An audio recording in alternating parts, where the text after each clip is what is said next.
Hey folks, CA Rachna Ranade here और आपका एक इम्पॉर्टेंट वीडियो में स्वागत है। और हम एक स्टॉक के बारे में डिस्कस करेंगे कि ये इन दिनों खबरों में क्यों है। ये एक ऐसा स्टॉक है जो कई इन्वेस्टर्स का फेवरेट है और स्टॉक का नाम है आईटीसी।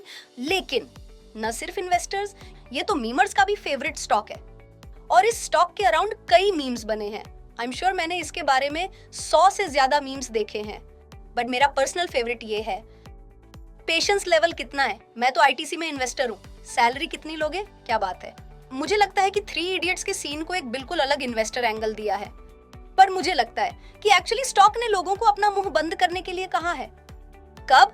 जब मार्च 22 से मार्च 23 तक इसने एक वर्ष के अवधि में 75% रिटर्न दिया था। पर यह स्टॉक पिछले कुछ समय से किसी वजह से खबरों में है और वो है BAT। अरे ये वाला बैट नहीं, ये भी नहीं। बैट एक कंपनी का नाम है। लोगो दिखा दो। हाँ, ये हम इस बारे में वीडियो के अगले भाग में डिस्कस करने जा रहे हैं। तो आइए जानते हैं बैट की खबर के बारे में। और ये है ब्रिटिश अमेरिकन टोबैको। ओके, अब देखिए, इस कंपनी के पास आईटीसी की अराउंड 29% स्टेक थी और उसकी कीमत क्या थी? ये थी 1.5 लाख करोड़।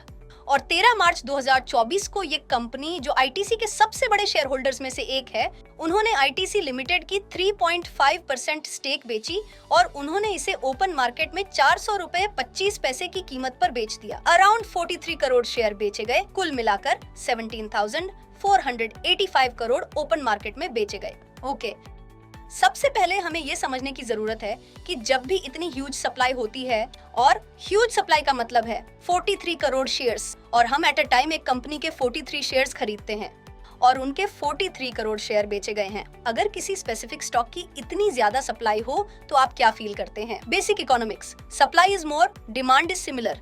ऐसे में प्राइस गिरनी चाहिए। ओके, बट 13 तारीख को क्या हुआ? उसके बजाय 13 मार्च को एक्चुअली स्टॉक ने गैप अप ओपनिंग दिखाई और साथ ही ये पिछले दिन के मुकाबले करीब 4.45% हायर क्लोज हुआ है। ठीक है, अब इतनी बड़ी सप्लाई के बावजूद ऐसा क्यों हुआ? ये बड़ा सवाल था। तो मैं समझने की कोशिश करती हूँ कि इसका कारण क्या है। मुझे पता चला कि बैट स्ट्रेटेजिकली इन्वेस्टर्स या मेन इन्वेस्टर्स में से एक है। इसका क्या मतलब है? देखिए, बैट शुरुआत से ही या इंसेप्शन से ही आईटीसी में इन्वेस्टर रहा है। वो अराउंड 100 सालों से आईटीसी में इन्वेस्टमेंट कर रहे हैं। तो आप क्या फील करते हैं? बैट के पास जो शेयर थे, क्या वो फ्रीली अवेलेबल थे? आंसर है नो, वो ट्रेडिंग के लिए नहीं थे, ये उनके पास थे। तो फिर क्या इसे आईटीसी के मार्केट कैपिटलाइजेशन में गिना जाएगा? यस। पर क्या इसे आईटीसी के फ्री फ्लोट मार्केट कैपिटलाइजेशन में गिना जाएगा? Answer is no. ये पॉइंट एक इंपॉर्टेंट पॉइंट है। आमतौर पर free float market capitalisation total market capitalisation minus the number of shares जो ट्रेड के लिए फ्रीली अवेलेबल नहीं है, मल्टीप्लाइड बाय शेयर का प्राइस ऑब्वियसली। एग्जाम्पल, प्रमोटर के पास जो स्टेक्स है वो ट्रेडिंग के लिए फ्रीली अवेलेबल नहीं है। जो स्ट्रेटेजिक इन्वेस्टर के पास स्टेक है वो ट्रेडिंग के लिए फ्रीली अवेलेबल नहीं है। लॉक्ड इन शेयर्स ट्रेडिंग के लिए फ्रीली अवेलेबल नहीं है।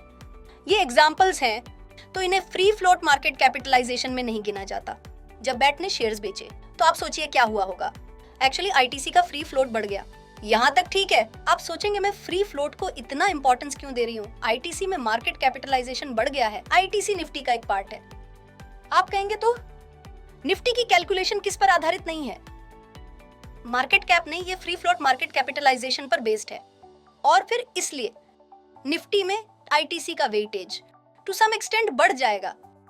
ओके, उस सिचुएशन में इंडेक्स फंड्स या passive index funds definitely ITC खरीदेंगे। तो जो भी सप्लाई अवेलेबल है वो इन इंडेक्स फंड्स द्वारा अब्सॉर्ब की जाएगी। ओके, और इंडेक्स फंड या इन फंड हाउसेस के अलावा ये शेयर कौन खरीद सकता है? क्या हम उन फंड हाउसेस को जानते हैं जिन्होंने शेयर खरीद लिए हैं? यस। और फिर जब बैट ने ये शेयर बेचे, आईटीसी के around 9.2 crore share GIC Singapore द्वारा खरीदे गए और around 12.4 crore share ICICI prudential द्वारा खरीदे गए। और कई ब्लॉक डील हैं, पर ये बड़ी डीलों में से एक थी, तो मैंने ये बात आपको बताने के बारे में सोचा। आई होप आप समझ गए होंगे सब मिलाकर। और बस इस पूरी खबर को सम अप करें। नंबर 1, क्या स्टॉक्स की सप्लाई थी? यस। 2, क्या इसे बैड न्यूज माना जाएगा? यस। 3, क्या इसे बहुत अच्छी तरह से अब्सॉर्ब किया गया? यस, मेजरली डीआईज और एफआईआईज द्वारा। ओके, नंबर 4, इससे आईटीसी के लिए फ्री फ्लोट मार्केट कैपिटलाइजेशन में इंक्रीज हुई, तो इसे एक पॉजिटिव खबर जैसे लिया गया। अब अगला सवाल जो हमारे मन में उठता है वो ये है कि बैट ने स्टेक क्यों बेचा? ओके, जब मैं बैट के चार्ट का एनालिसिस करती हूँ तो ये इस तरह दिखता है और यहाँ स्टॉक प्राइस अब 2010 के लेवल्स पर वापस चली गई है। ओके, अब कंपनी को ऐसे केस में इन्वेस्टर्स का कॉन्फिडेंस बढ़ाने की जरूरत है और एक टूल बायबैक की अनाउंसमेंट कर सकता है। ओके, अगर वो बायबैक की अनाउंसमेंट करते हैं तो ऑब्वियसली उन्हें पैसों की जरूरत होगी और ये पैसा कैसे जुटाया जा सकता था आईटीसी का स्टेक बेचकर? बस आपको इसके बारे में एक बात बता दूं, न्यूज में था कि बैट ने आईटीसी की स्टेक सेल से मिले पैसों का उपयोग शेयर्स को बायबैक करने के लिए है, वर्थ जीबीपी 1.6 बिलियन। 1.6 रुपए नहीं, 1.6 बिलियन जीबीपी है। ये period ending December 2025, starting with 700 million GBP in 2024। तो अब आप समझ गए होंगे कि आखिर क्या वजह रही होगी कि बैट ने आईटीसी में स्टेक क्यों बेच दी थी। इसका आईटीसी के ओरिजिनल फंडामेंटल से कोई लेना देना नहीं है। इसका उद्देश्य तो असल में बैट की जरूरत को पूरा करना है। अब आईटीसी से जुड़ी एक और खबर के बारे में समझते हैं जो चर्चा में रही। ये उसके होटल बिजनेस के डिमर्जर के बारे में था और ये समाचार, इनफैक्ट ये खबर 2023 की है, लेकिन इस बारे में डिस्कस करना हमारे लिए भी जरूरी है। एक्सपेक्टेशन है कि बिजनेस का डिमर्जर नवंबर 2024 के आसपास स्टॉक एक्सचेंज पर लिस्ट हो सकता है। अब आप कह सकते हैं कि हाल ही में हमने टाटा मोटर्स के बारे में खबर सुनी थी और ये उल्लेख किया गया कि पीवी और ईवी को सीवी यानी कमर्शियल व्हीकल्स से अलग किया जाएगा। ऐसा डिमर्जर होता है तो क्या होता है? नंबर 1, जो किसी स्पेसिफिक थीम में बिलीव करते हैं उन्हें इन्वेस्टमेंट की एक्स्ट्रा अपॉर्चुनिटी मिलती है किसी स्पेसिफिक फोकस्ड थीम में इन्वेस्ट करना। एग्जाम्पल, अगर मैं आईटीसी के बारे में बात करूं और अगर मुझे लगता है कि आईटीसी के होटल एक्चुअली बहुत अच्छा कर रहे हैं, मुझे आईटीसी होटल का एक पार्ट चाहिए तो मुझे आईटीसी के शेयर खरीदने होंगे। अगर मुझे ऑप्शन दिया जाए कि आईटीसी होटल शेयर अलग से अवेलेबल होंगे, मैं सिर्फ उसी बिजनेस में इन्वेस्ट करूंगी, तो एक इन्वेस्टर के पर्सपेक्टिव से मुझे एक ऑप्शन मिलता है। ओके, कंपनी के पर्सपेक्टिव से ऐसा होता है क्योंकि जब वो बिजनेस को अलग करते हैं तो वो हर बिजनेस पर बेहतर फोकस कर सकते हैं। अगर फोकस क्लियर है तो परफॉर्मेंस अच्छा होता है और जब परफॉर्मेंस अच्छा होता है ये फाइनेंशियल सिचुएशन में दिखता है। कई एक्सपर्ट्स का मानना है कि आईटीसी के अलग होने के बाद जब होटल बिजनेस को अलग रख दिया जाएगा, आईटीसी का आरओसी जो रिटर्न ऑन कैपिटल एम्प्लॉयड है और आरओआईसी दोनों में अराउंड 10% की इंक्रीज होने की एक्सपेक्टेशन है। तो मुझे लगता है कि ये इन्वेस्टर्स के साथ साथ इस कंपनी के लिए भी एक अच्छा डील साबित होगा। हमने शॉर्ट में इस न्यूज के बारे में समझा। तो इस फाइनल सेक्शन में हम बिजनेस मॉडल के बारे में समझना चाहते हैं क्योंकि आई एम श्योर हर कोई जानता है कि आईटीसी क्या करती है। हम 2 पैरामीटर्स के आधार पर क्यूओक्यू और वाईओवाई परफॉर्मेंस को समझेंगे, रेवेन्यू और प्रॉफिटेबिलिटी। और नंबर 3 बहुत इंपॉर्टेंट है और हम इसको अच्छे से एनालाइज करेंगे। क्या ये स्टेटमेंट सही है? वो स्टेटमेंट क्या है जिस पे लोग विश्वास करते हैं कि आईटीसी अपने सिगरेट के बिजनेस से दूर जाना चाहती है, वो सिगरेट से नॉन सिगरेट बिजनेस की ओर बढ़ रहे हैं। हो रहा है या नहीं, हम पिछले 5 सालों के ट्रेंड को समझेंगे।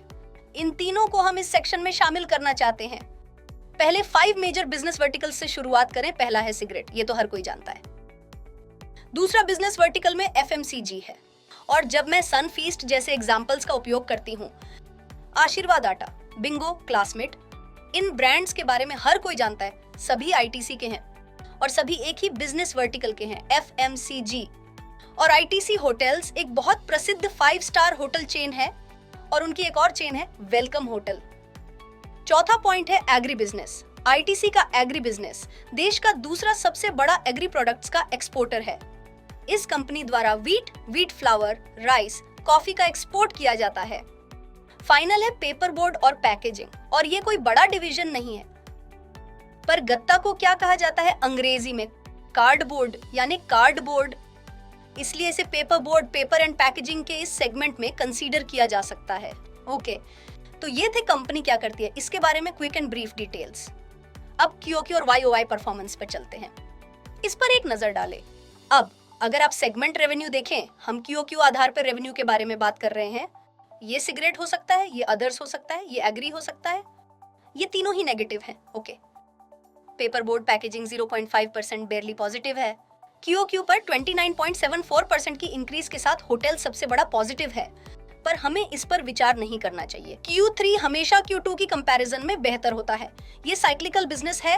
Q3 में दिवाली और क्रिसमस की हॉलीडेज हैं और तभी ट्रैवल और होटल बिजनेस में बड़ी इंक्रीज देखी जाती है, तो एनालिसिस के लिए बहुत रेलेवेंट डेटा नहीं है। प्रॉफिटेबिलिटी के बारे में जहां तक पीबीटी का सवाल है, cigarettes, others, agri, paper board के बारे में हर जगह QOQ में डी ग्रोथ है, नेगेटिव नंबर्स देखिए। पर होटल्स के लिए ये 82.5% है। इसका कारण सीजनल बिजनेस है।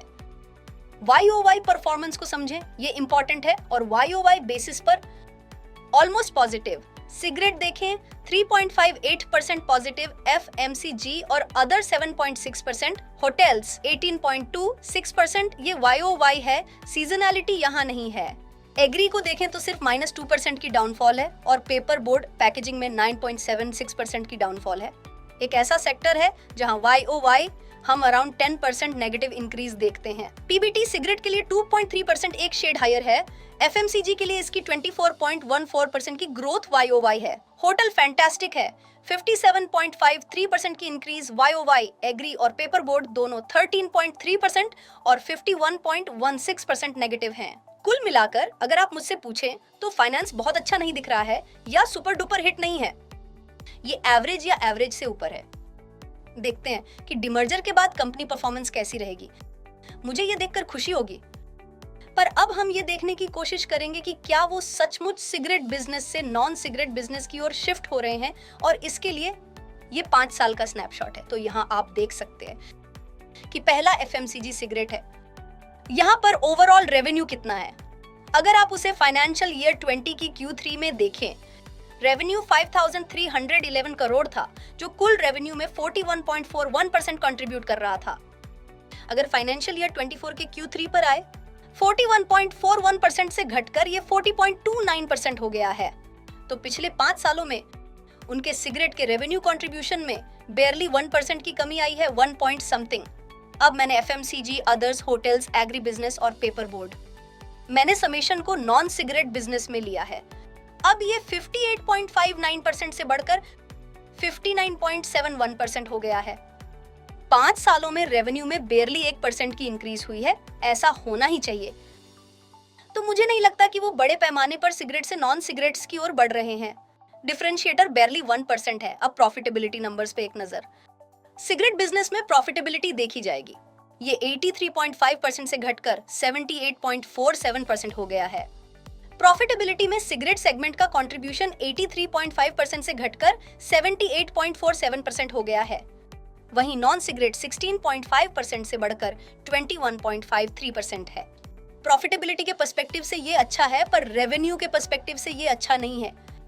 और फाइनली हर बिजनेस द्वारा प्रॉफिट मार्जिन्स के बारे में बात करेंगे।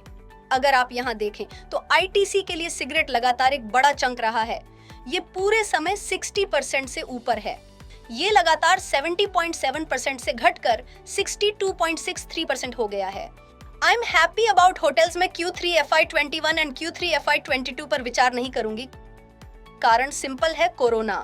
पर FY20 में प्रॉफिट मार्जिन 15.76% था, जो बढ़कर 27.32% हो गया है। ये बहुत अच्छी जंप है। और FMCG और अदर्स भी 3.26% से 8.29% तक बढ़ गए हैं। मुझे आशा है आप इस फंडामेंटल को ठीक से समझ गए होंगे। तो I hope you enjoyed the video. अगर आप चाहते हैं कि मैं किसी कंपनी का फंडामेंटल एनालिसिस करूं, तो मुझे नीचे कमेंट सेक्शन में बताएं। और अगर ये फंडामेंटली स्ट्रॉन्ग कंपनी है तो मैं एनालिसिस करूंगी और शेयर करूंगी। अगर आपको वीडियो पसंद आया तो लाइक बटन दबाना और अपने दोस्तों के साथ शेयर करना ना भूलें। तब तक टेक केयर, जय हिंद एंड बाय बाय।